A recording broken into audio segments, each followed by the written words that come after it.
My listing isn't selling. Now what?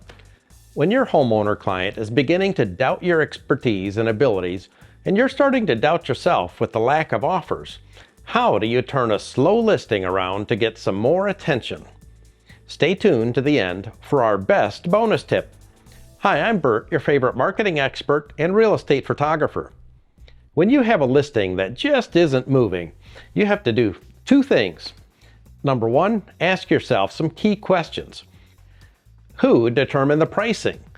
There is only one party that gets to set the sales price based on the condition, stage presence, deferred maintenance, or lack of modern upgrades on a home. Our choices for who gets to determine the marketable sales price for the home is either the homeowner, the appraiser, the buyers from the last few months, or the realtor. So what is the only right answer? It's the recent buyers from similar homes in your neighborhood from the last 3 months that will determine what offer will be made. If it was the homeowner trying to bully you, no wonder the house is sitting on the market. Any home that sits on the market for 40 days or more will be 10 times harder to sell because everyone assumes that there's something wrong with it. This can cause great damage to a realtor's reputation and sales stats, which makes it harder to attract future clients. When a property is priced too high, it may not be able to compete with other properties in the same price range. And with lackluster interest, it's hard to garner competition that creates a reasonable offer. And it evaporates any negotiating power. This also creates reduced trust if a homeowner or realtor is perceived as being unrealistic with the price. It could cause potential buyers to question their credibility and trustworthiness. For these reasons, according to the National Association of Realtors, a home that starts off unrealistically high, which is 7% above comparables, it creates an average closing price that is 10.75% below market value, versus the average house that closes just 3.5% below its original asking price. Homeowners think that if they give it a shot at a higher price, that they will get a do-over to bring it back in line with what the correct market pricing should be. But the evidence proves that that thinking just simply is not true. Instead, they move to the back of the line and lose significant equity. This isn't 1994 anymore. Everyone has access to the financial records and pricing data. In fact, if a listing starts off overpriced, the odds that it does not sell at all go up by almost 50%. Next, make an honest review of all the feedback from colleagues and prospective buyers who have viewed the listing. Address any negative feedback that can be fixed. Take care of obvious deferred maintenance, like broken fences and ugly coach lights by the entry door all covered in cobwebs. Patch the ugly lawn, buy some flowers, repaint those darkly colored walls, and borrow some nice artwork from the library or from a friend, and so on. Okay, so now that you have confidence that the property is correctly priced for market conditions and any negative feedback has been mitigated, let's move on to number 2. Stop trying to sell a house. Well, just what are you supposed to sell then?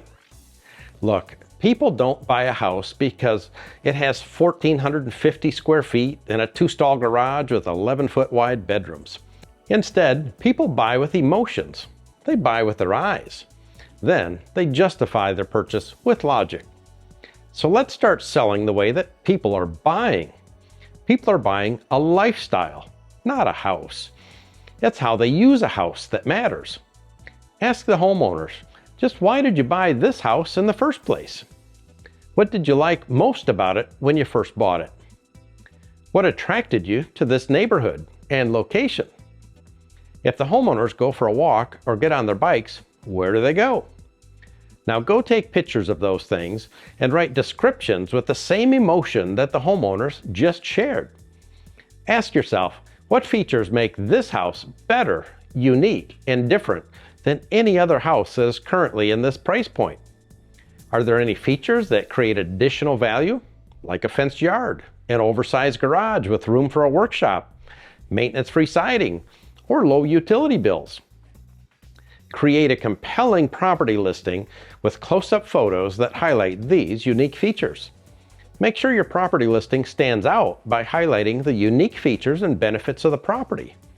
Use high-quality photos and videos and write a detailed and engaging description that showcases the property's very best assets.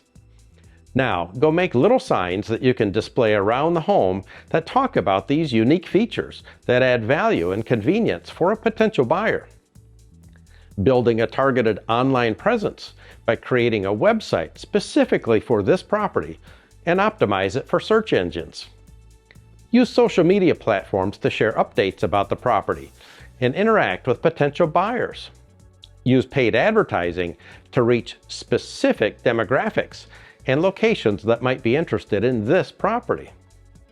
Utilizing email marketing, build an email list of potential buyers and send them regular updates about the property, including price changes, open houses, and other relevant information. Next, let's do some networking with other real estate professionals. Build relationships with other real estate agents in the area and share leads and potential buyers. Partner with other professionals such as home stagers, photographers, and inspectors to enhance the marketing of this property. And creating a sense of urgency by using language and strategies that create a sense of urgency around the property to encourage potential buyers to act quickly. For example, highlighting a limited time offer or emphasizing that the property is in high demand. Leveraging the power of video marketing by creating a video tour of the property that highlights its very best features and benefits. Share the video on social media platforms and use it in email marketing campaigns. And you can create a virtual open house. So use technology such as Zoom or Skype to conduct virtual open houses for potential buyers who can't make it there in person.